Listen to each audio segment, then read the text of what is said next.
वो सवाल कौन सा कर रहे थे हम? हैं? वन में हो गया था। क्वेश्चन नंबर 2 मैंने आपको दिया था। एंट्री हो गई है या नहीं हो गई? लॉस वाली रिवाइज कर दें।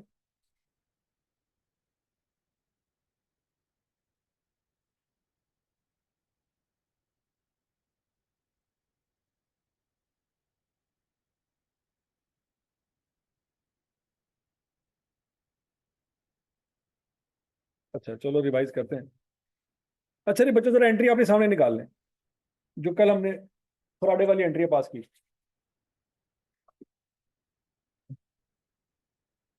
एंट्री सामने रख ली है।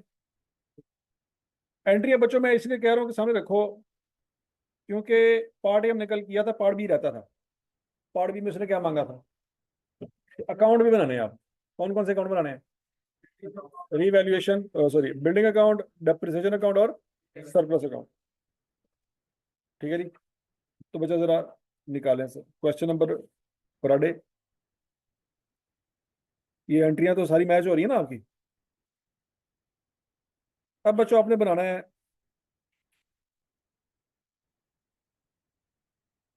अकाउंट, बनाने हैं। क्या बनाने हैं? 2005 के अकाउंट देखते हैं।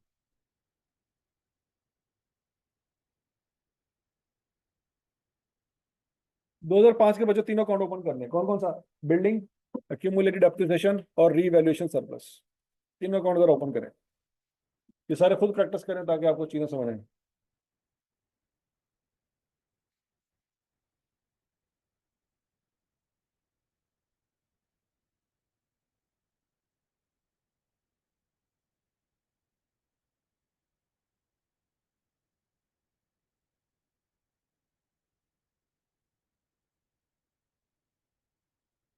अकाउंट ओपन किया?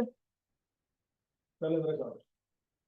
पहली एंट्री देखने जरा जो आपने पास की थी, यकम जुलाई 2005 को एंट्री सामने रखे हो। एंट्रियों से बातें समझ आई। पहली एंट्री किसी की पास की? बिल्डिंग परचेज करने की। क्या एंट्री पास की? बिल्डिंग डायरेक्ट कैश किया। कितने से? 200। 200 से। तो बिल्डिंग को हमें बच्चों 200 लिखेंगे, साथ एलएलबी का लिखेंगे। कैश। देखो जरा एंट्री में लेजर में लिख दो सारा।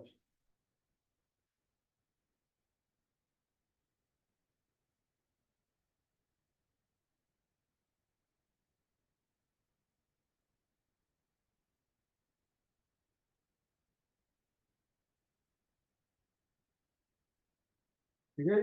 Yes sir. अच्छा, फिर साल पूरा गुजरा था, तो साल के अंत पे उसी साल में 2005 में हमने एक और एंट्री भी की थी डेप्रिसिएशन। कितनी जान ली? 10। 10। अच्छा, डेप्रिसिएशन एक्सपेंस डेबिट और एक्यूमुलेटेड डेप्रिसिएशन क्रेडिट। अब डेप्रिसिएशन एक्सपेंस कौन बना रहे हैं? एक्यूमुलेटेड डेप्रिसिएशन कौन बना रहे हैं? क्या यहाँ तक की बात समझ लगी? एक्यूमुलेटेड डेप्रिसिएशन में क्रेडिट साइड पर 10 लिखेंगे, ऐसे ही है ना, क्योंकि क्रेडिट हो रहा है, और साथ अंग्रेजी का लिखेंगे। यहाँ तक की बात समझ लगी? अब बच्चों 2005 में कोई रिवैल्यूएशन नहीं हुई। रिवैल्यूएशन कब हुई थी?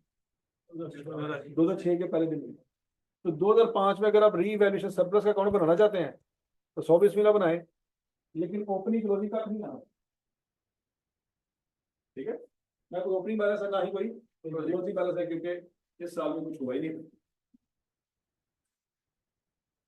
समझ आ गई? 2005 का अकाउंट सबको क्लियर है? यस।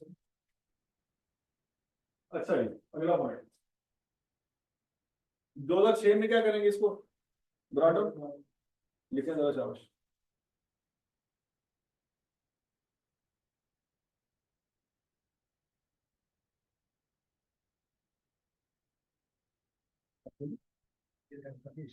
एक मेरे क्लास में खत्म करनी। अच्छा जी, ब्राउन ब्रश क्या लिखेंगे बच्चों? 200 लिख दिया। ओके। और उसी दिन क्या हुआ? रिवैल्यूएशन। ओके। रिवैल्यूएशन जब होती है तो दो एंट्रियां पास करते हैं।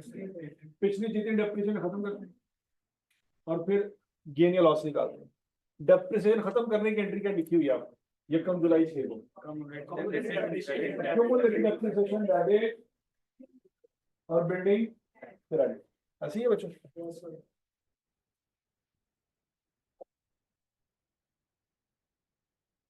हम अंग्रेजी ऑपोजिट आ रही है, यहाँ पे क्या लिख देंगे और यहाँ पे क्या लिख देंगे। चलो चलो चलो,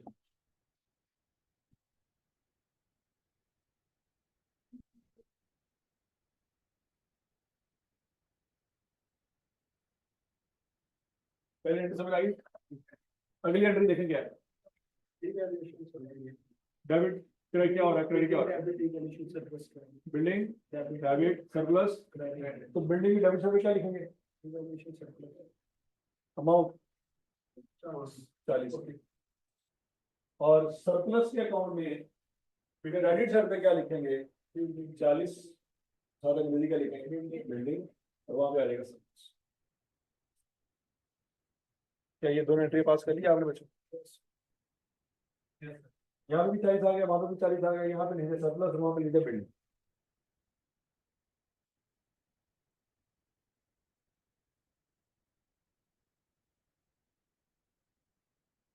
ये समझ रहे?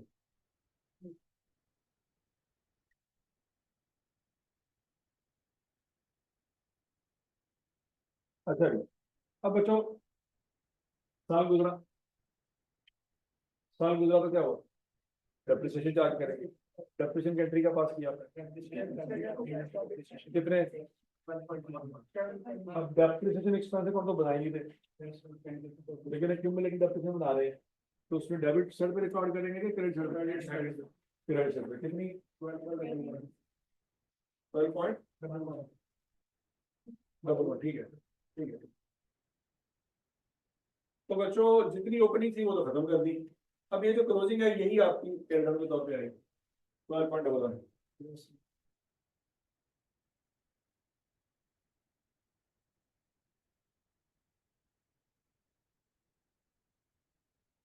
तो आएगी बात।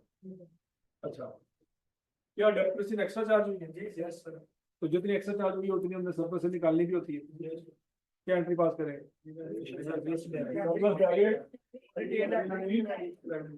ये तो देखो सरप्लस में डेबिट साइड पे लिखा हुआ है अकाउंट वन में।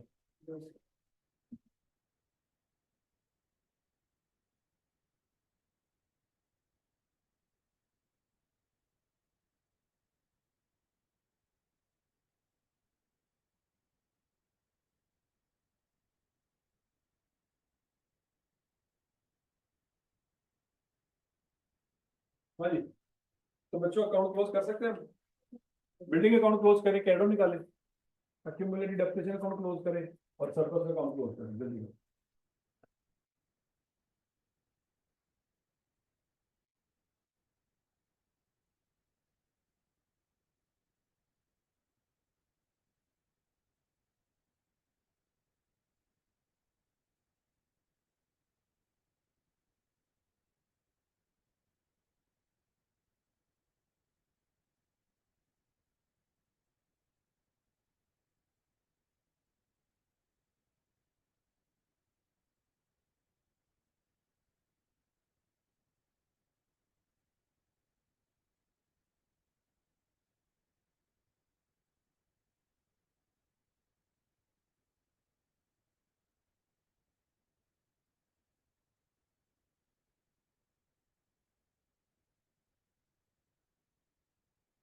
सरप्लस में इसका माइनस होगा,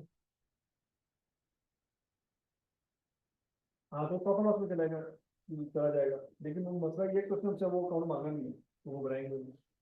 ठीक है, जैसे डेप्रिसिएशन एक्सपेंस अकाउंट नहीं मांगा, अगर मांगा होता तो बनाते और वो प्रॉफिट लॉस में लेके जाते, वो मांगे नहीं, इसलिए नहीं मांगा।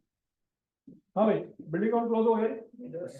अब याद रखना बच्चों, बिल्डिंग अकाउंट जो क्लोज हुआ है उसकी जो वैल्यू है वो फेयर वैल्यू के बराबर है। ये तो हमने पढ़ा था कि बिल्डिंग अकाउंट पहले हम कॉस्ट में मेंटेन किया करते थे यार, कि जब अक्यूमुलेट अपने अकाउंट बनाते हैं तो बिल्डिंग अकाउंट कॉस्ट में मेंटेन होता है। अब अक्यूमुलेटेड डेप्रिसिएशन अकाउंट तो आ रहा है, लेकिन बिल्डिंग अकाउंट कॉस्ट में मेंटेन नहीं हो रहा, वो फेयर वैल्यू में मेंटेन हो रहा है। क्लोजिंग बैलेंस हमेशा फेयर वैल्यू होगी, ये चैलेंज है। तो ये बात, अगर accumulated depreciation account introduction to accounting में बनाया करते थे, तो जो एसेट अकाउंट होता था हमेशा कॉस्ट पे होता था। आज भी क्यूमुलेटिव डेप्रिसिएशन अकाउंट बना रहे हैं, लेकिन जो एसेट अकाउंट है वो कॉस्ट पे नहीं है, क्योंकि कॉस्ट 200 थी, लेकिन क्लोजिंग बैलेंस 200 नहीं आ रहा। अब इसका मतलब है बिल्डिंग अकाउंट कॉस्ट पे मेंटेन नहीं हो रहा है, ये फेयर वैल्यू पे मेंटेन हो रहा है। इसीलिए जो रीवैल्यूएशन के टॉपिक में शुरू में पढ़ाया गया है कि रीवैल्यूएशन मॉडल में जो कैरिंग अमाउंट आती है वो कॉस्ट माइनस एक्यूमुलेटेड डेप्रिसिएशन से नहीं आती, वो revalued amount minus accumulated depreciation से कैरिंग वैल्यू निकलती है। पॉइंट समझ आ गया? 230 क्लियर है? 12 चलिए क्लियर है? 37 चलिए 8 क्लियर है? तीसरा साल ओपन करें, तीनों बैलेंस ब्रॉडन करें।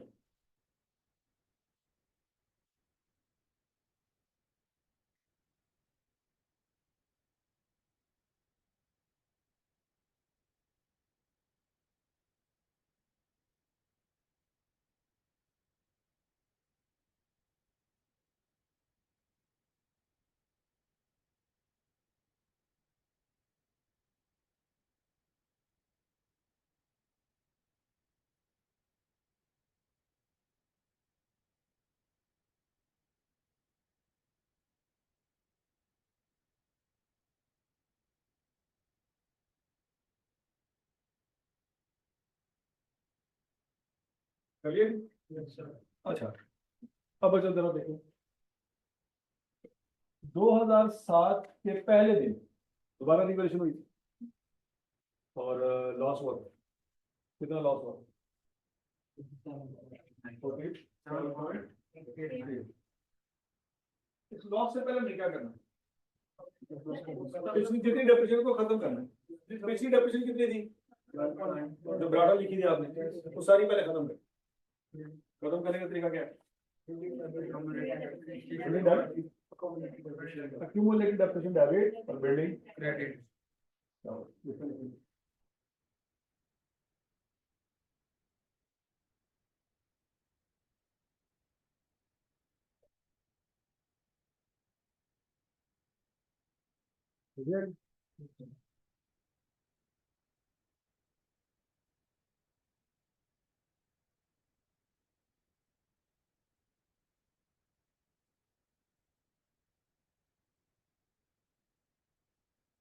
अब लॉस होता है कितना आता है?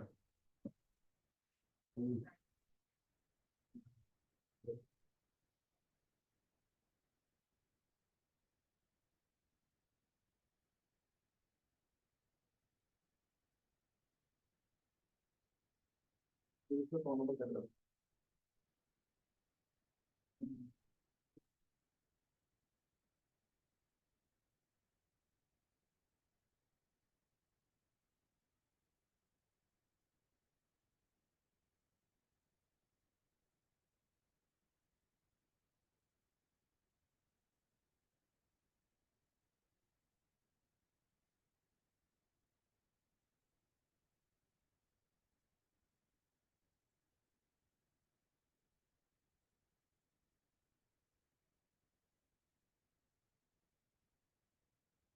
हाँ जी लिख रहे हैं। अब लॉस बताए कितना आ रहा है?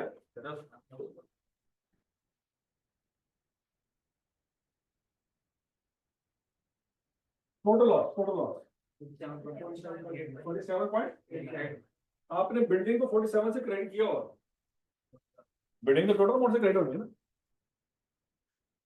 लेकिन बच्चों जब यहाँ पे लिखेंगे ना बिल्डिंग अकाउंट में, इकट्ठा नहीं लिखेंगे, उसके टुकड़े करेंगे। मतलब 47 में से कितना लॉस सरप्लस हो गया? 37.89। तो बच्चों उसके सामने लिखेंगे सरप्लस, और यहाँ पे सरप्लस में डेबिट साइड पे लिखेंगे 37.89, साथ अंग्रेजी में क्या लिखेंगे? 37। तो ये हो गया, ये समझ। बाकी 10 मजीद बिल्डिंग में क्रेडिट हो गया, लेकिन उसके साथ अंग्रेजी का लिखेंगे प्रॉपर लॉस में।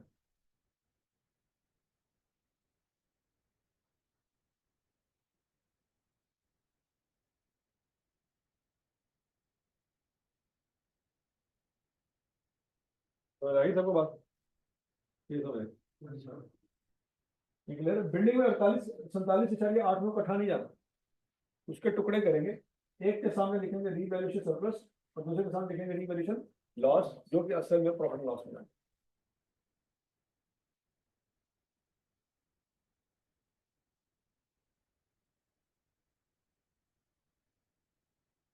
ये समझ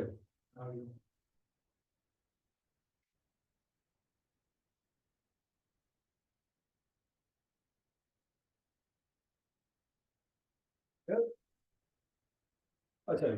अब साल गुजर गया पूरा, साल गुजर गया, क्या करेंगे? डेप्रिसिएशन चार्ज करेंगे, क्या कितनी चार्ज करेंगे? 9.44। तो डेप्रिसिएशन प्लस डेबिट और एक्यूमुलेट चार्ज राइट।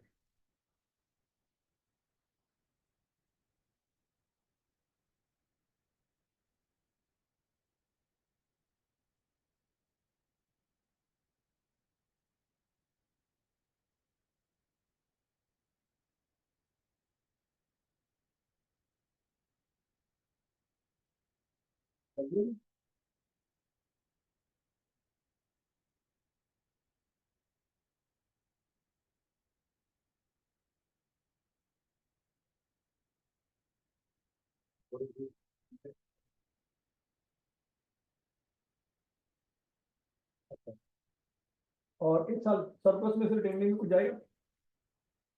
क्यों नहीं जाएगा? सरप्लस पड़ा ही नहीं। अब तीनों अकाउंट क्लोज करते हैं बच्चों। Surplus account zero, accumulate dubbing account वही 9.44।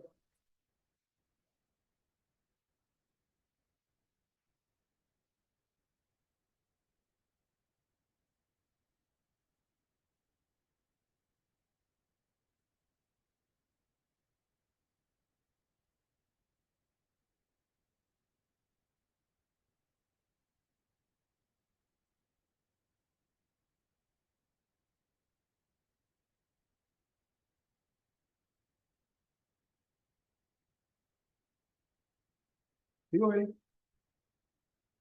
बिल्डिंग का क्लोजिंग बैलेंस कितना आ रहा है? 170। ये 170 क्या है? ये बेसिकली फेयर वैल्यू की है।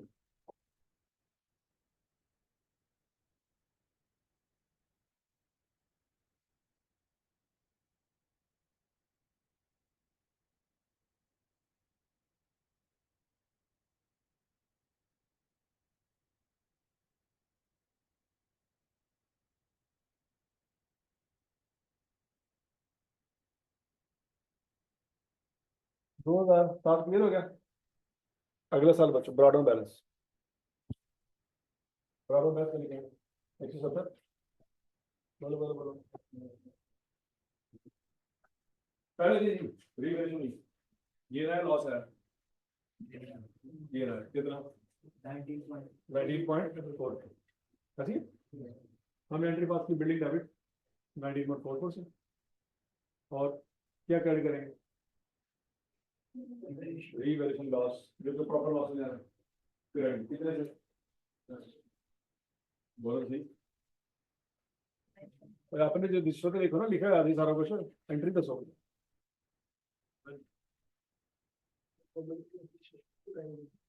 हाँ जी, पहले एक्यूमुलेट अपनी उड़ा दें, कितनी है?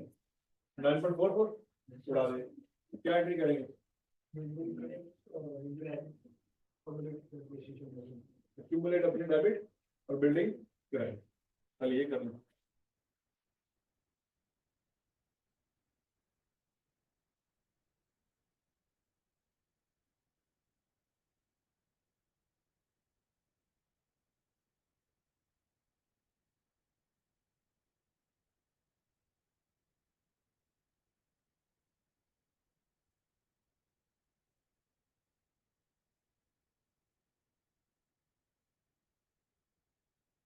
चलिए। अच्छा ओके। अब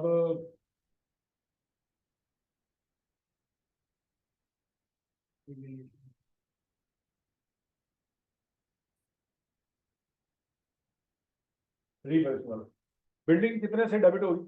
19.44 से, लेकिन इकट्ठा नहीं लिखेंगे।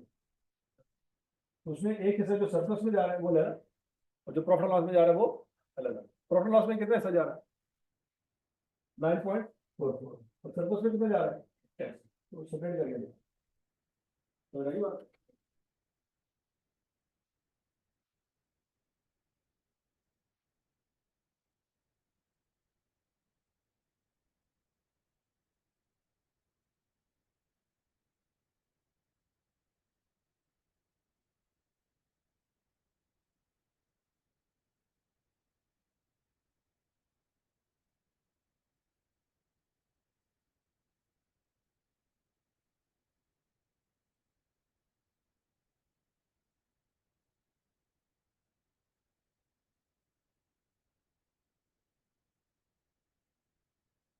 फिर अच्छा,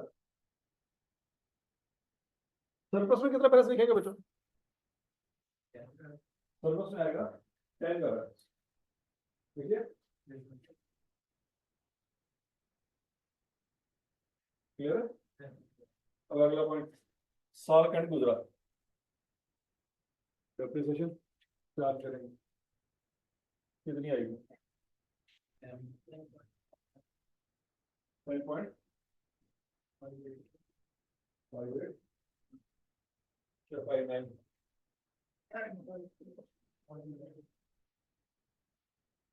चेक कर।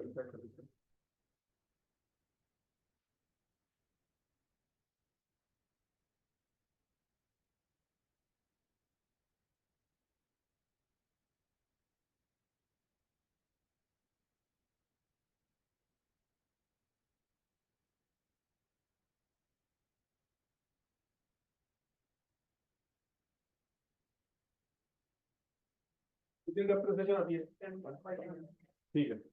अब डेप्रिसिएशन एक्सपेंस डेबिट और एक्यूमुलेटेड डेप्रिसिएशन एक एंट्री है होगी। क्या ये डेप्रिसिएशन कॉस्ट मॉडल से ज्यादा है? कितनी ज्यादा है? तो वो क्या करेंगे, सरप्लस में से निकालेंगे, ट्रेडिंग एलिमेंट आ सकते।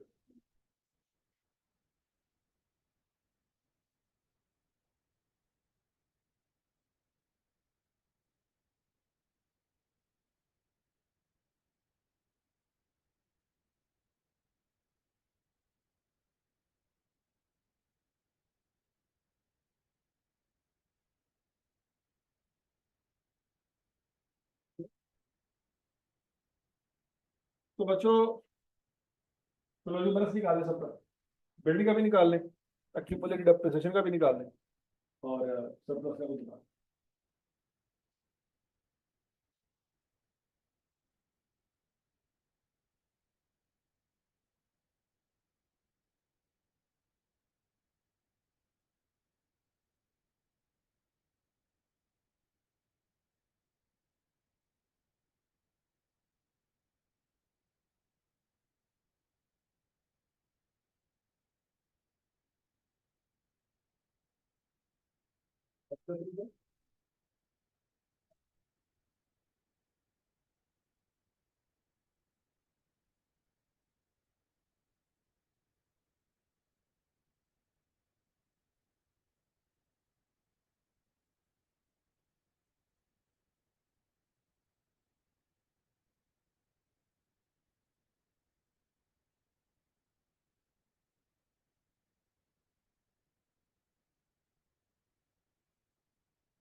समझ आई सबको?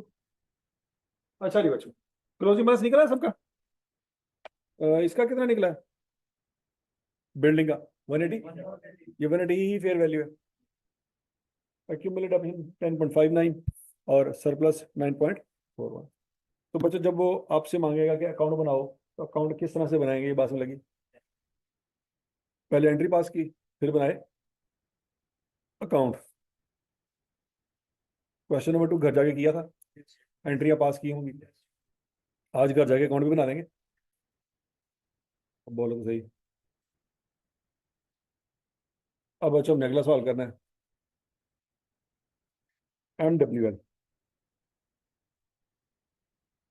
ध्यान से पढ़े। MWL is a listed company as in and is engaged in the business of purifying and marketing of bottled water. ठीक है जी। MWL purchased a bottling plant on Yakam July 2006 at a cost of 90 million। कितने का by किया जी? 90 million का। करना क्या सवाल में, prepare relevant accounting entry up to year 30 June 2011 from the date of purchase of bottling plant. तो बच्चों पहले 1 जुलाई 2006 वाले दिन की एंट्री पास कर लो।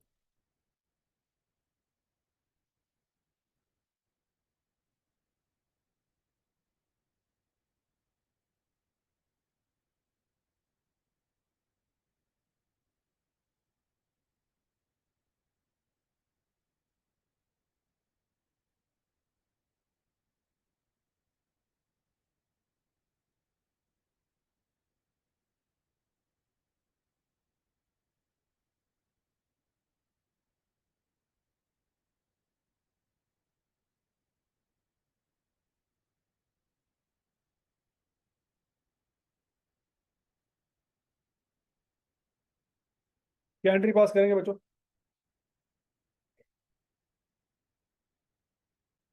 प्लांट, डेबिट, कैश, क्रेडिट कितने से? अच्छा जी, फिर उसके बाद पढ़े क्या हुआ?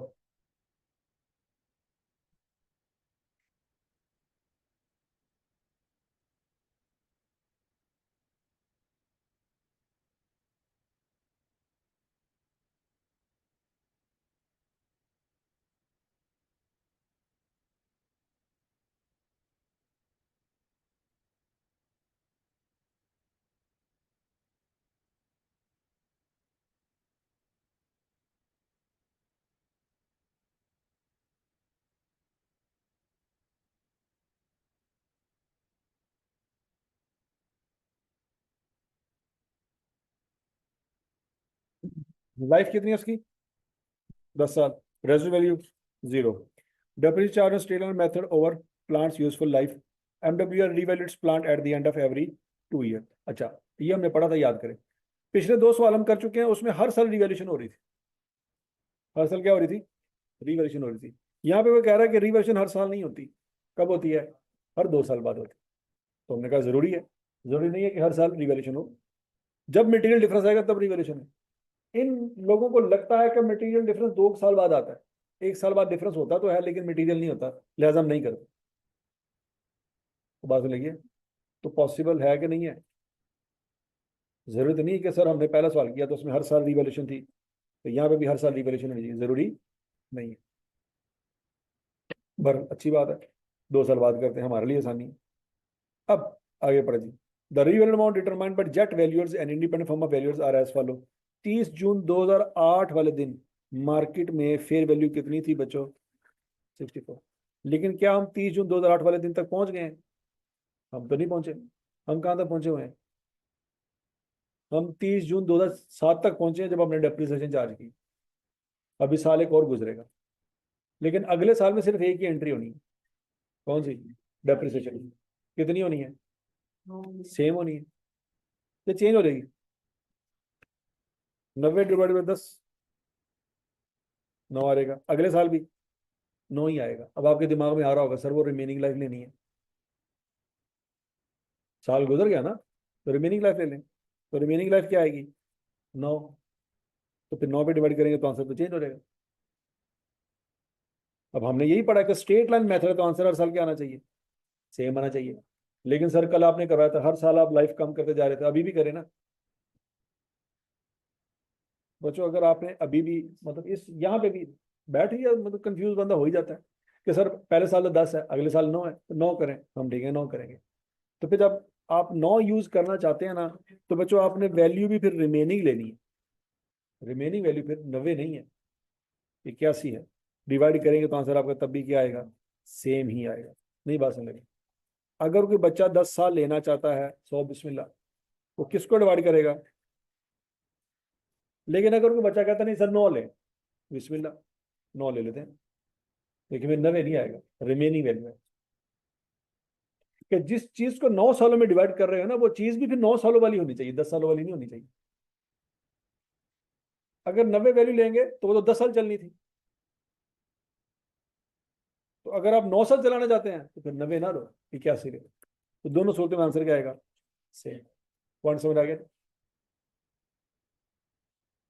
तो स्ट्रेट लाइन मेथड वाली बात जो है वो अप्लाई हो गई, कि स्ट्रेट वाले मेथड में हर साल आंसर क्या आता है, सेम सेम आ रहा है। हजम शुद। अच्छा जी, तो इस साल भी 9 आई बच्चों, अगले साल भी 9 डेप्रिसिएशन आ गई। ओके जी, हम कहाँ पहुंच गए बच्चों? 30 जून 2008 पे पहुंच गए कि नहीं पहुंच गए?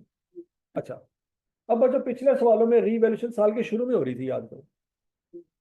यहाँ पे रीवैल्यूएशन साल के शुरू में नहीं हो रही, एंड पे हो रही। साल खत्म हुआ, डेप्रिसिएशन चार्ज कर चुके हैं या भी करनी है? कर चुके हैं। तो जिस चीज पे डेप्रिसिएशन चार्ज कर चुके हैं वो फेयर वैल्यू थी कि कॉस्ट थी? वो कॉस्ट थी, क्योंकि उससे पहले तो कॉस्ट ही चल रही थी ना। तो हम डेप्रिसिएशन 9 की चार्ज कर चुके हैं, कॉस्ट को डिवाइड कर चुके हैं। अच्छा जी, अब बच्चों फेयर वैल्यू आ रही है 64, कैरिंग वैल्यू कितनी आ रही है? 72। कंपेयर करें जरा इसको।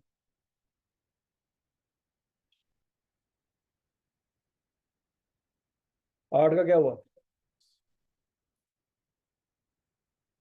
पहली दफा ही लॉस हो गया बच्चों, पहली दफा ही क्या हो गया? लॉस। कोई प्रीवियस सरप्लस पड़ा नहीं था जिसके अगेंस्ट इसको एडजस्ट कर लेते, ये पहली दफा ही क्या हो गया? लॉस हो। समझ आएगी बात? क्या एंट्री करेंगे? ये सारे का सारा कहाँ चला जाएगा? सारे का सारा प्रॉफिट एंड लॉस में चला जाएगा। रीवैल्यूएशन लॉस डेबिट और प्लांट क्रेडिट। इसी दिन एक और एंट्री भी होती है,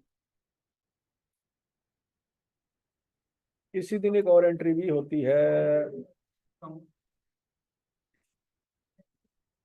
डेप्रिसिएशन को चार्ज करना है कि खत्म करना है? पहले क्या किया था? चार्ज किया था, अब क्या करना है? खत्म। ये नहीं कहेंगे सर वो तो कर चुके हैं। भाई वो क्या कर चुके हैं? वो तो अपने डेप्रिसिएशन चार्ज की थी। रीवैल्यूएशन वाले दिन क्या करते होते हैं? खत्म करते हैं। तो खत्म नहीं ना की, खत्म करेंगे। खत्म करने की एंट्री क्या होगी बच्चों? एक्यूमुलेटेड डेप्रिसिएशन डेबिट और प्लांट क्रेडिट। कितने से? 18 से। चार्ज किया 1 साल की, लेकिन खत्म 2 सालों की करेंगे, पिछले साल की भी और इस साल की।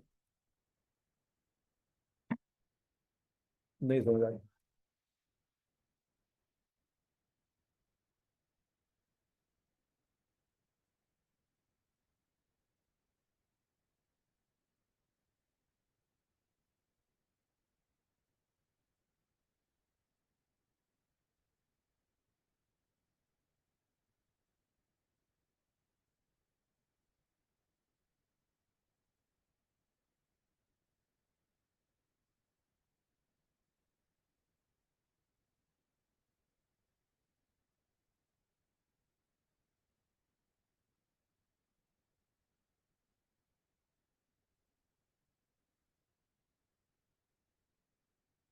क्लियर सबको?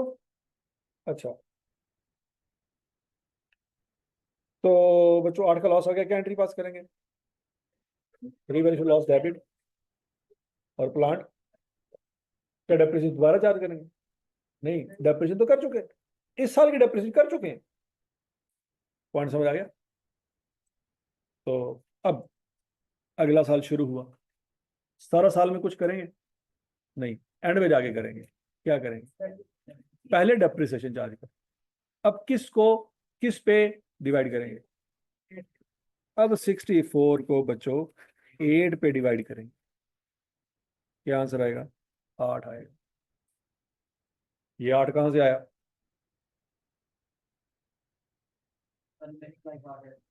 Remaining life 8। तो फेयर वैल्यू को हमने रिमेनिंग लाइफ पे डिवाइड, यहाँ तक की बात सुन लगी। इसके अलावा ये एंट्री किस तरीके की है बच्चों? 30 जून 2009 वाले दिन की। उस दिन कोई रिवैल्यूएशन हुई है? कोई नहीं हुई। साल हमारा सुकून से गुजर गया। सिर्फ ये एंट्री पास करनी और कुछ भी नहीं करना। फिर बच्चों 30 जून 2010 आया, पहले क्या करेंगे? पहले डेप्रिसिएशन चार्ज करेंगे। क्यों? क्योंकि फेयर वैल्यू को कैरिंग वैल्यू से कंपेयर करना होता है। कैरिंग वैल्यू निकालोगे तो कंपेयर करोगे। नहीं समझ आ रही? तो कैरिंग वैल्यू निकालने के लिए उस दिन तक डेप्रिसिएशन चार्ज करनी होगी। अब क्या करें, किसको किस पे डिवाइड करें? 64 को 8 पे ही डिवाइड करेंगे, आंसर क्या आएगा? 8। अब किसी के दिमाग में कीड़ा है, नहीं सर 7 साल रिमेनिंग लाइफ, 100 बिस्मिल्लाह 7 साल ले लो, फिर 64 नहीं लेना, फिर वो क्या लेंगे, रिमेनिंग वैल्यू लेंगे, वो कितनी है? 56 है। 56 कैसे बना? 64 में 8 डेप्रिशिएट हो चुका था पिछले साल ही, वो माइनस कर, तब भी बच्चों आपका आंसर क्या आएगा? सेम ही आएगा। नहीं समझ आ रही? होता ही है ना कि सर 2010 का साल आ गया तो रिमेनिंग लाइफ तो 7 साल है। मैं कहा ठीक है सर 100 में ना 7 साल ले लो, लेकिन 64 नहीं, क्योंकि 64 2010 की वैल्यू नहीं है, पिछले साल की वैल्यू थी। अब लाइफ तुम 2010 में काउंट कर रहे हो, तो वैल्यू भी फिर 2010 के हिसाब से देखो। अगर वैल्यू 2009 की लेनी है तो फिर लाइफ भी 2009 की चलेगी। मेरी बात में लगी? एक बंदा कीजिए मेरे मैट्रिक में आए हैं 650 नंबर, आपके लै है कोई नंबर नहीं, मेरे आए ने 1050 नंबर, तो ते नैल आया, वो कहेगा ठहर जा हौसला कर, तेरे टोटल नंबर कितने ने, तो मेरे टोटल नंबर कितने। तो कंपैरिजन ऐसे नहीं होगा कि तेरे नंबर कितने ने तो मेरे नंबर कितने, कंपैरिजन में ये चीज भी शामिल होगी कि उसके आउट ऑफ कितने हैं। नहीं समझ आ रही? कंपैरिजन ऐसे ही होगा। आप लाइफ ले रहे हो पिछले साल के हिसाब से और वैल्यू ले रहे हो इस साल के हिसाब से, तो ये कंपैरिजन नहीं ठीक। दोनों चीजें सेम बेस पे हमने लेनी है, तो फिर आपको बात समझ आएगी। समझ आएगी बात? अच्छा जी, कैरिंग वैल्यू क्या आती है बच्चों? और फेयर वैल्यू कंपेयर करें, कल का गेन आया है, ये गेन सारा रीवैल्यूएशन सरप्लस में चला जाएगा? नहीं, इसलिए बच्चों मैंने सरप्लस का वर्ड यूज नहीं किया, गेन का वर्ड यूज किया। गेन कोई और चीज है, सरप्लस कोई और चीज है। इस गेन के टोटे होने हैं, ध्यान से। पहले पिछला लॉस रिवर्स, कितना लॉस था? 8 का लॉस था, वो क्रेडिट करेंगे। लेकिन क्या सिर्फ लॉस रिवर्स करके सो जाएंगे? नहीं, इस लॉस की वजह से और कुछ भी हुआ था, डेप्रिसिएशन कम आई थी। कितनी कम आई थी? यहां पे भी कम आई थी और यहां पे भी कम आई थी, 2 साल लगातार डेप्रिसिएशन कम चार्ज हुई है। अगर कॉस्ट मॉडल होता तो हर साल कितनी डेप्रिसिएशन आती? 9 की चार्ज होती। लॉस की वजह से कितनी कितनी चार्ज की है? 8। आज लॉस तो खत्म कर रहे हो, तो डेप्रिसिएशन किसने ठीक करनी? समझ आ रही है ना? जिसकी वजह से डेप्रिसिएशन कम हुई है, आपने वजह खत्म कर दी, तो फिर डेप्रिसिएशन को भी तो ठीक करो ना। नहीं बात समझ आ रही? ठीक है जी, 8 मिलियन से आपका लॉस रिवर्स हो गया, लेकिन 2 मिलियन से डेप्रिसिएशन भी बढ़ानी है कि कम करनी है? बढ़ानी है। तो बढ़ाने से क्या मुराद है? डेबिट करनी। 8 का लॉस क्रेडिट हो रहा है, लेकिन 2 की डेप्रिसिएशन डेबिट हो रही है, तो नेट लॉस कितना आएगा? हाँ भाई, नेट लॉस के गेट लॉस। ठीक है जी, तो नेट लॉस आ रहा है बच्चों कितना? 6। तो वो प्रॉफिट लॉस में चला जाएगा 6 मिलियन का, ऐसे ही है नहीं? तो फिर सरप्लस में कितना बैलेंस आएगा बच्चों? सरप्लस में भी 6 मिलियन का बैलेंस आएगा। क्या ये वर्किंग सबको समझ आ रही? क्या देखो, 12 का गेन है ना, 12 में से 8 का लॉस रिवर्स हुआ, लेकिन डेप्रिसिएशन एक्स्ट्रा चार्ज हुई। 8 क्रेडिट 2 डेबिट, नेट क्या बन गया? 10। 10 है, 50 तू नहीं देते, 100 मैं तुम्हें देता, नेट कितना बन गया? 150। 150 बन गया ना कि नहीं? क्योंकि जो तेरा है वो तो मेरा है, और जो मेरा है वो तो मेरा है ही है, तो लिहाजा दोनों जमा ही होंगे। हाँ जी, 8 क्रेडिट हो रहा है और 2 डेबिट हो रहा है, तो ये माइनस हो जाएंगे, प्लस नहीं होंगे, तो माइनस होकर क्या आंसर आएगा? 6, हो जाएगा प्रॉफिट लॉस। 12 का गेन था, 6 चला गया प्रॉफिट लॉस में, तो फिर सरप्लस में कितना जाएगा? बाकी का 6 जाएगा। यहाँ तक की बात सुन लगी बच्चों? इस 12 के गेन की एंट्री बताएं क्या होगी? प्लांट डेबिट हो जाएगा कितने से? 12 से। और रीवैल्यूएशन लॉस क्रेडिट हो जाएगा कितने से? 6 से। और रीवैल्यूएशन सरप्लस क्रेडिट हो जाएगा कितने से? 6 से। एंट्री समझ आई सबको?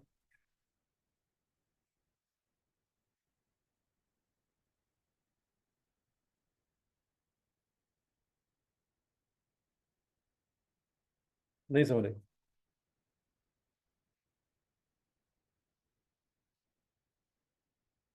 क्या इस दिन सिर्फ यही एंट्री करनी थी? हाँ जी। देखा, वो भूल जाती है। और ये टीम है बेचारी, उन्होंने को पूछता ही नहीं। मैंने कहा बार बार पहले वो एंट्री कर लो, क्योंकि वो बाद में भूल जाती है। ठीक है जी। वो क्या एंट्री है? Accumulated depreciation debit plant credit कितने से?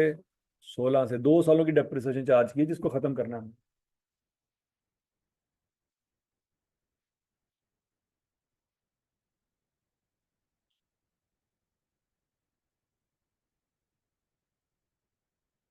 हम किस तारीख तक पहुंचे हैं बच्चों? 11 तक पहुंच गए हैं। हम 30 जून 10 तक पहुंचे हैं। और उसने किस तारीख तक की एंट्रियां मांगी है? 30 जून 11 तक की मांगी मांगी है। 1 साल और गुजारेंगे, अब डेप्रिसिएशन चार्ज करेंगे 30 जून 11 वाले दिन। किस को किस पे डिवाइड करेंगे? 60 को 7 पे। हाँ जी। इस तरह तो होता है फिर इस तरह के कामों में।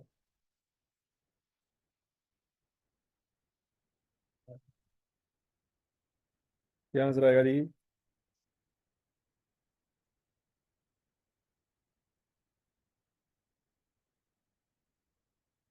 नहीं समझ आएगा। क्या सिर्फ यही करेंगे? इस दिन एक और काम भी होना है। सरप्लस कितना पड़ा हुआ है, किस पे डिवाइड करेंगे? तो क्या आंसर आएगा? और वैसे भी देख लो जरा, कॉस्ट मॉडल में डेप्रिसिएशन कितनी थी? और इस साल कितनी चार्ज हुई है? 10। कितनी एक्स्ट्रा चार्ज हुई है? 1। तो एक ही रिटेन अर्निंग में जानी चाहिए। नहीं समझ आ रही?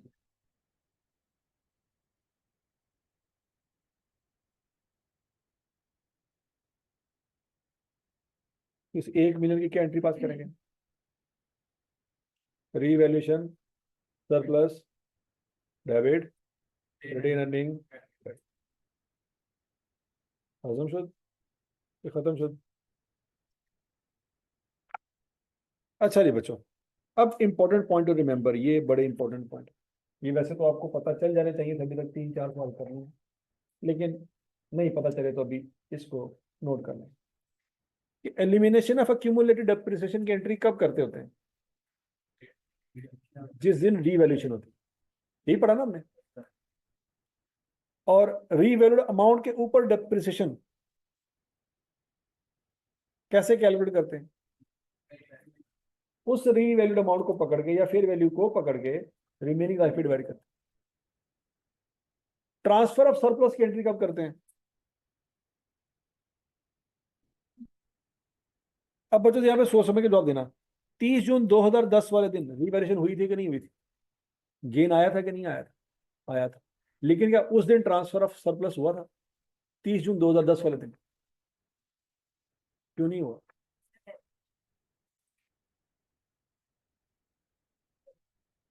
सोच के 30 जून 2010 वाले दिन आपको गेन आया, गेन आपने रिकॉर्ड भी किया, लेकिन उस साल में ट्रांसफर की बात कोई नहीं की। क्यों नहीं की? सवाल ये। 30 जून 2010 वाले साल में डेप्रिसिएशन कितनी चार्ज हुई? एंट्रियां तुम लिखी हुई हैं ना, अल्लाह के बंदे हो। 30 जून 2010 वाले साल में डेप्रिसिएशन कितनी चार्ज हुई थी? 8 हुई। वो एक्स्ट्रा चार्ज होती तो ट्रांसफर होता, वो तो एक्स्ट्रा चार्ज हुई नहीं, तो ट्रांसफर भी नहीं होगा। एक्स्ट्रा डेप्रिसिएशन कब चार्ज हुई? 10 में। कब हुई? 11 में। तो ट्रांसफर की बात भी 11 में कर। पॉइंट समझ आ गया? जरूरी नहीं है कि जिस साल रीवैल्यूएशन हुई है, रीवैल्यूएशन गेन आया है, सरप्लस आया है, उस साल रिटेन अर्निंग में बैलेंस भी जाए। रिटेन अर्निंग में बैलेंस जाने की पहली और आखिरी वजह क्या है? डेप्रिसिएशन का एक्स्ट्रा चार्ज होना। तभी तो बात की थी हमने कि रिटेन अर्निंग का बेड़ा गर्क हो गया, नो ठीक करो। तो ठीक उसी वक्त करेंगे जब बेड़ा गर्क हुआ होगा। 2010 में बेड़ा गर्क नहीं हुआ तो ठीक भी नहीं करेंगे। बेड़ा गर्क कब होगा? 11 में। तो ठीक भी 11 में करेंगे। ये बात समझ आ रही है? ट्रांसफर ऑफ सरप्लस कब होगा जी? After revaluation in the period in which depreciation is charge on the basis of. जब डेप्रिसिएशन रीवैल्यूड अमाउंट पे चार्ज होगी तो ज्यादा आएगी, लेकिन जब वो रीवैल्यूड अमाउंट पे नहीं हो रही तो फिर ज्यादा भी चार्ज नहीं होगी। तो नहीं बात। तो वो 60 आपकी रीवैल्यूड अमाउंट थी, उस पे डेप्रिसिएशन चार्ज हुई है, ज्यादा आई है, तो ट्रांसफर की बात करेंगे। हजम शुद। Remaining life of asset. अब रिमेनिंग लाइफ ऑफ एसेट कैसे कैलकुलेट करेंगे? जैसे अभी एक भाई ने कहा कि 60 को 7 पे डिवाइड कर, तो उस भाई से गलती क्यों हुई? समझ आ रही बात? तो रिमेनिंग लाइफ ऑफ एसेट में बच्चों बड़ी बहुत बड़ी बच्चे ब्लंडर मारते होते हैं कि रिमेनिंग लाइफ वो काउंट करते करते वो ये देखते हैं कि हम आज कहाँ पे खड़े हैं, यहां से फ्यूचर में कितने साल चलना है एसेट। ये वैल्यू गलत है। आपने रिमेनिंग लाइफ उस दिन नहीं देखनी जिस दिन आप खड़े होकर डेप्रिसिएशन चार्ज करने लगे। भाई डेप्रिसिएशन तो आप उस साल की चार्ज करने लगे हैं जो गुजर चुका है। तो रिमेनिंग लाइफ आज से क्यों देख रहे हो? पॉइंट समझ आ रहा है कि नहीं आ रहा? तो रिमेनिंग लाइफ ऑफ एसेट कब से काउंट करेंगे जी? Should be calculated from the date of revaluation, not from the date of depreciation calculation. कि जिस दिन खड़े होकर आप डेप्रिसिएशन चार्ज कर रहे हो ना, उस दिन से काउंट नहीं करेंगे लाइफ। आप लाइफ काउंट करेंगे जिस दिन रीवैल्यूएशन हुई थी।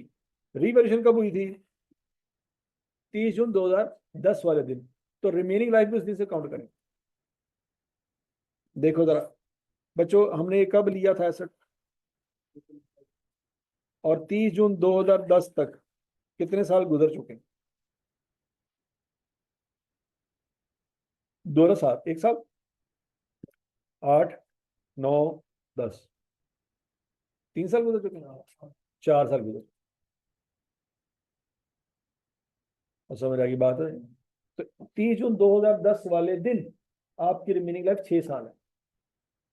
अब आप कहेंगे सर मैं तो इस वक्त 30 जून 2011 पे खड़ा हूं, तो यहां से अगर मैं इसको कंपेयर करूं तो रिमेनिंग लाइफ तो 5 साल बनती है। डेफिनेटली फ्यूचर में 11 के बाद वो 5 साल ही चलेगा। तो रिमेनिंग लाइफ तो 5 आनी चाहिए ना, क्योंकि जिस दिन मैं खड़ा हूं इसके बाद ऐसे में 5 साल चले। हम कहेंगे बात आपकी बिल्कुल ठीक है। लेकिन जो आप डेप्रिसिएशन चार्ज कर रहे हो वो उस साल की कर रहे हो जो गुजर चुका है, या उस साल की कर रहे हो जो फ्यूचर में आना है? तो वो जो गुजर चुका है वो साल किधर गया? वो देखो ना। फ्यूचर में तो 5 साल चलना है, लेकिन जिस साल की डेप्रिसिएशन आप चार्ज कर रहे हो वो साल काउंट करो ना। उसको शामिल करेंगे तो 6 साल बन गए। नहीं समझ लगी? तो फिर जिस दिन खड़े हो उस दिन से लाइफ ना देखो, जिस पीरियड की डेप्रिसिएशन चार्ज कर रहे हो उसके शुरू में जाके देखो। समझ आ गई बात? ये 4 बातें अच्छी तरह से दिमाग में बैठ गई हैं कि एलिमिनेशन ऑफ अक्यूमुलेटेड डेप्रिसिएशन कब होती है, डेप्रिसिएशन और रीवैल्यूड एसेट कैसे होती है, ट्रांसफर ऑफ सर्विस कब होगा, रिमेनिंग लाइफ कैसे कैलकुलेट करेंगे।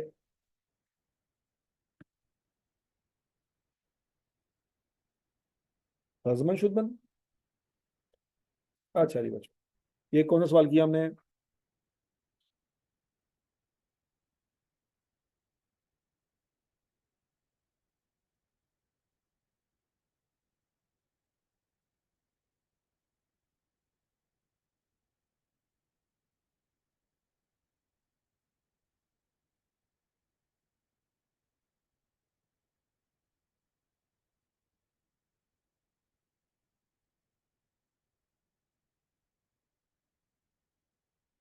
ओए होए होए होए, क्या सवाल आया, और कितने नंबर का सवाल आया? उफ, करना क्या है? पढ़ लो ध्यान ना, पढ़ लो। एंट्रीज, एंट्रीज पूछिए कितने नंबर की?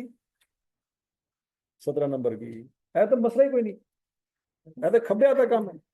एंट्री तो सामान नहीं है, इंट्रोडक्शन टू कौन सी एंट्रियां पढ़ते आ रहे हैं, अब भी नहीं आनी तो कब आनी? ऐसी है। अब जरा देखते हैं, सवाल शुरू करते हैं। On 1 January 2014, omega chemicals limited change its valuation model from cost to revaluation for its building. The following information pertains to its building as on 1 जनवरी 2014। इस साल के शुरू का डाटा दे रहा है कि एंड का? हमने किस तारीख तक की एंट्रियां करनी है बच्चों? बात समझ गई?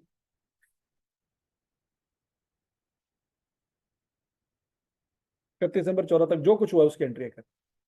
ओके। अब पहले बच्चों बात कर लेते हैं फैक्ट्री बिल्डिंग की, ऑफिस बिल्डिंग को भी डिलीट मार देते हैं। फुल फोकस है हमारा फैक्ट्री बिल्डिंग। फैक्ट्री बिल्डिंग जब ली थी कितने साल की थी? है? और उनकी लाइफ कितने साल है? 20 साल। तो कितने की ली थी? 100 रुपए की? 100 रुपए की। 100 रुपए का साल नहीं आता आजकल, उसी बिल्डिंग लाइन चल रहे हो। ठीक है जी। तो ये ऊपर क्या लिखा हुआ बच्चों? Rupees in million. तो 100 मिलियन की आपने बिल्डिंग ली थी, कितनी डेप्रिशिएट कर चुके हैं? 37.5 की डेप्रिशिएट कर चुके हैं। इसका मतलब है ये बिल्डिंग 2014 में नहीं ली, माजी में कभी ली होगी। और 1 जनवरी 2014 वाले दिन उसकी फेयर वैल्यू कितनी है? 52 मिलियन है। अब बच्चों, गेन या लॉस निकालने के लिए हमें फेयर वैल्यू को कैरिंग वैल्यू से कंपेयर करना होता है, ऐसे ही है ना? फेयर वैल्यू कितनी है? 52। कैरिंग वैल्यू कितनी होगी? शाबाश शाबाश शाबाश। 62 पॉइंट। ये कहाँ से आया? क्रॉस में से क्यूमुलेटेड डेप्रिसिएशन को माइनस किया। ओके, कंपेयर करें। 10.5 का लॉस आ गया। ठीक हो गया जी। तो साल के पहले दिन आपको दो एंट्रियां मिल गई। पहली एंट्री कौन सी है? पिछली जितनी डेप्रिसिएशन है वो खत्म करनी है। याद है कब भूल गए हो? कितनी डेप्रिसिएशन आज हुई पड़ी है? खत्म करो इसको। Accumulated depreciation debit, debtor credit, building credit. कौन सी लिखना है साथ, क्योंकि दूसरी तरह की बिल्डिंग नहीं है। कितने से? 37.5 से। इसी दिन एक और एंट्री भी होनी है, रीवैल्यूएशन। सरप्लस को नहीं चार्ज करना, तरीके से सरप्लस कैसे पता लगा? ये पहला साल है जब हम कॉस्ट मॉडल से रीवैल्यूएशन मॉडल की तरफ आ रहे हैं, इससे पुरानी कोई सरप्लस की वैल्यू नहीं पड़ी। तो सारा लॉस कहाँ जाएगा? प्रॉफिट लॉस में जाएगा। कितना है जी? 10.5। यहाँ तक की बात सुन लगी। तो प्रॉफिट लॉस डेबिट और फैक्ट्री बिल्डिंग क्रेडिट, दो एंट्रियां समझ आ गई? अच्छा जी। वो कहता है जी, as per the report of professional valuer there was no change in estimated useful life of the building. अच्छी बात है। ऑन 1 जुलाई 2014, वन ऑफ ऑफिस बिल्डिंग, हम किसकी बात कर रहे हैं? हाँ जी, फैक्ट्री बिल्डिंग की। तो ऑफिस बिल्डिंग की बात हो रही है बच्चों, उसको हम नहीं देखेंगे, डिलीट। अभी तो फैक्ट्री बिल्डिंग की बात हो रही है ना, तो फैक्ट्री बिल्डिंग पे फोकस करें। और 31 दिसंबर 14, फैक्ट्री बिल्डिंग वर रीवैल्यूड एट 64 मिलियन। हाँ जी, साल के शुरू में भी रीवैल्यूशन हुई थी और साल के एंड में भी रीवैल्यूशन, क्योंकि कई सालों से रीवैल्यूशन जो नहीं की, तो उन्होंने कहा साल के शुरू से भी कर लांगे तो साल के एंड भी कर लांगे, सारे सालों का गुस्सा काट लेने यार। यहाँ तक की बात सुन लगी। साल के एंड पे जब हमने कॉलेज वाले खड़काई हैं तो 64 मिलियन की थी, whereas there was no change in the value of the office building. Office building में कोई चेंज नहीं आया, फैक्ट्री बिल्डिंग की वैल्यू जो है वो बढ़ गई है, बढ़ गई, कम हो गई है, बढ़ गई है। तो बच्चों क्या अब हम 52 को 64 से कंपेयर करेंगे? नहीं करेंगे। क्या करेंगे? पहले डेप्रिसिएशन चार्ज करेंगे, 12 महीने गुजर गए और अब पड़ने लगी है मौत। डेप्रिसिएशन चार्ज करके भाव। हाँ हाँ, कर कर कर।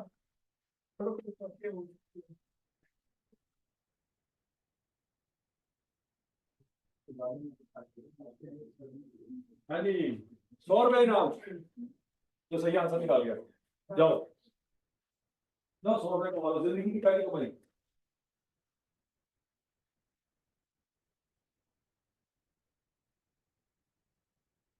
100 रुपया, 100 रुपया, 100 रुपया है।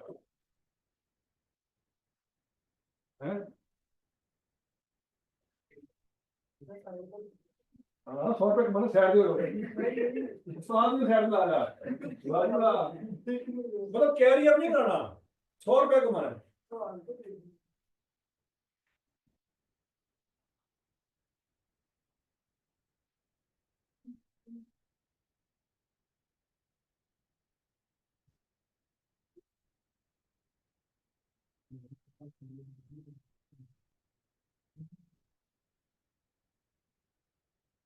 भाई माइक का लाल,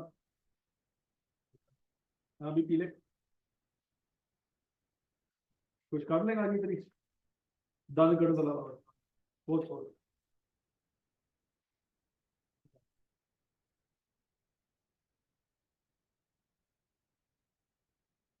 हाँ जी, शाबाश। चलो जी, रेट बढ़ गया, 500 रुपया फोन कर दो।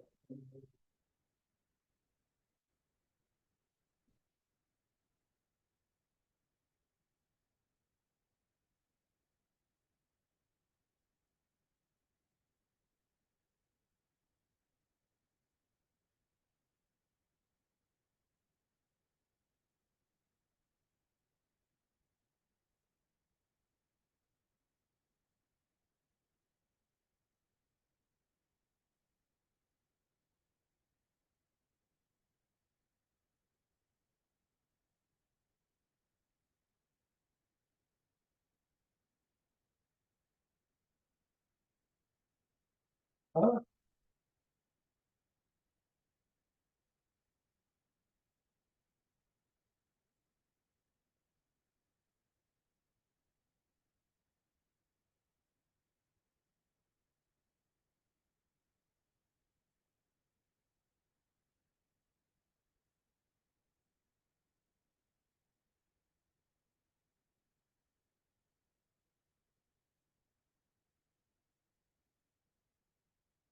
हो गया, वेरी गुड, शाबाश, हिम्मत हिम्मत।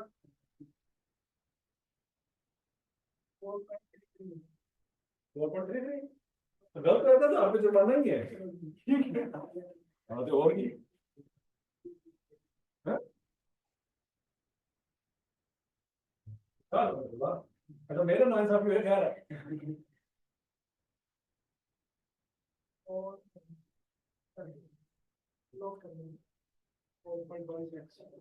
वो कौन से हाँ जी, 4.6, हाँ और कोई गलत हो जाते 1000 रुपये जुर्माना है, ध्यान रख।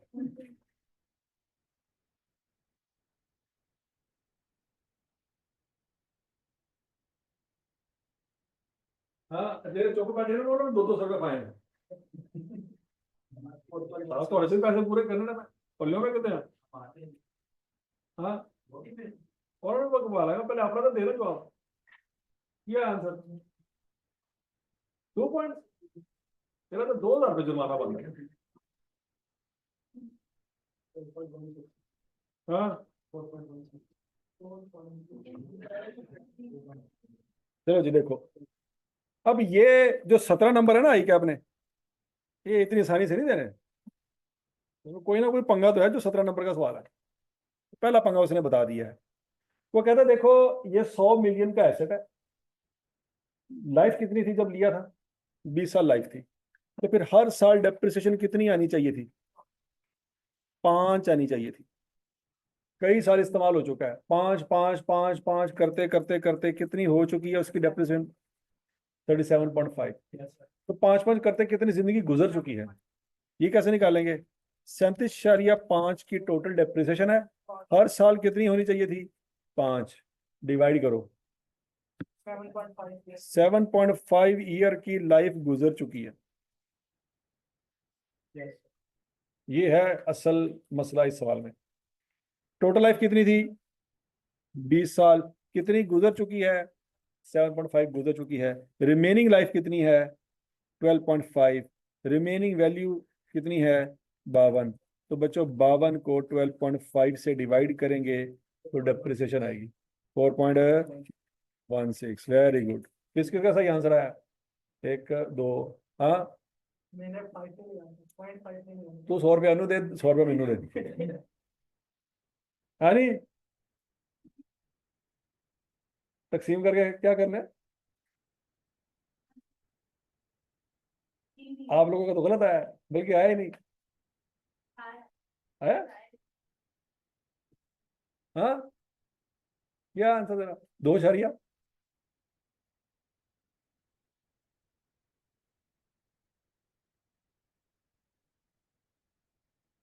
हाँ जी, समझ आ गई नहीं? तो 4.16 की डेप्रिसिएशन चार्ज करेंगे। जब तक उसकी फेयर वैल्यू 64 थी, उस दिन कैरिंग वैल्यू निकाल सकते हैं बच्चों हम?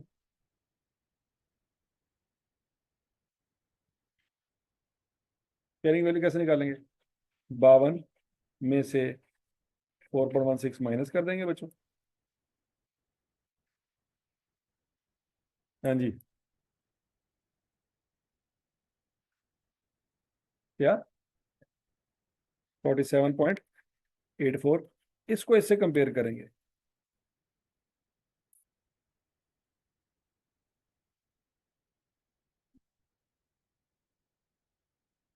16.16।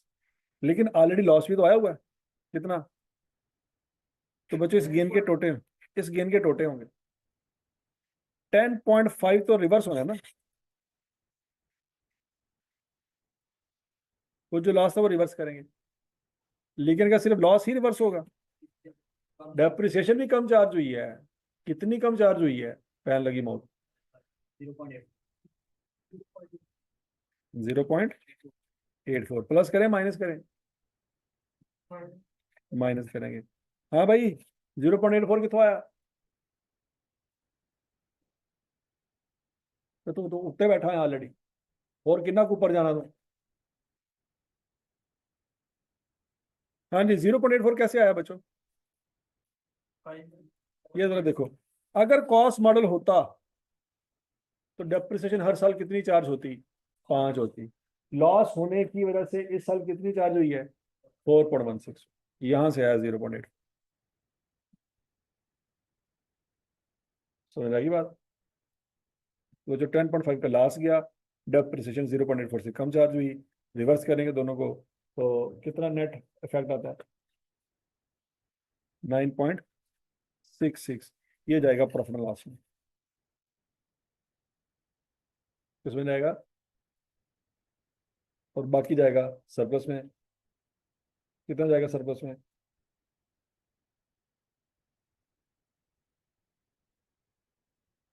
6.5।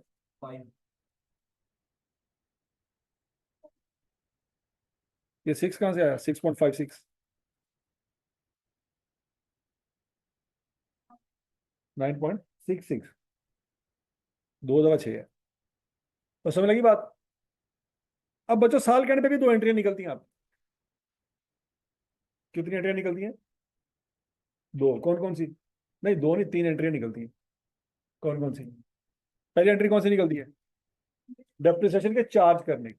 फिर अगली एंट्री डेप्रिसिएशन को रिवर्स करने की। तीसरी एंट्री गेन को रिकॉर्ड कर। 3 एंट्री है साल के एंड पे आपके पास। करो जरा शाबाश, 3 एंट्रियां करो।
भाई एंट्री समझ आ गई है? भाई अभी तक हमने किसकी बातें की है बच्चों? फैक्ट्री बिल्डिंग की। अभी ऑफिस बिल्डिंग की बात रहती है, लेकिन टाइम कोई नहीं है, कल इंशाल्लाह यहीं से आगे कर। ये फैक्ट्री बिल्डिंग सही तरह समझ आ गई? इसमें जो पंगा था वो पंगा भी समझ आ गया कि लाइफ कैसे निकालनी है। ठीक है जी, चलो इंशाल्लाह। ठीक है।